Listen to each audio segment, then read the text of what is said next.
राम राम मंडळी. तर मित्रांनो, आज वावरामध्ये भावनो हा व्हिडिओ काय लाईक आणि शेअर करायसाठी नाही बनवतोय बरं का. मी भावनो असंच वडिलांसोबत चक्कर मारायला आलतो वावरामध्ये. तर बघितलं भावनो कोणीतरी लोकांनी यार वावरामध्ये नुसती पळकूत केलेली राव. इकडून तिकडे जाईन तिकडून इकडे भावनो भरपूर सारे असे कमुडीचे पानं खाली गाळून टाकले राव.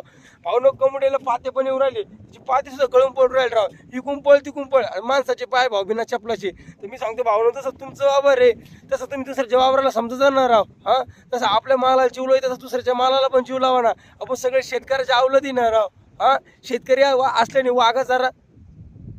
तर भावनो म्हणायचं काय मला एवढं, प्लीज यार माझ्या वावरातून कुदबूद करू नका यार. इकडे तिकडे आम्ही लय रक्ताचं लय पाणी केलेलं आहे भावनो. काय सांगा तुम्हाला, लय रक्ताचं पाणी करू राहिलं. तुम्हाला काय सांगा, वावरात मेहनत करायसाठी यावेळेस आम्ही लय कष्ट करू राहिलो वावरात. वावर चांगलं व्हावं म्हणून. खरंच भावना, मी आमची वेळेस मेहनत लय चांगली आहे. तर प्लीज भावनो काही नासनस करू नका यार.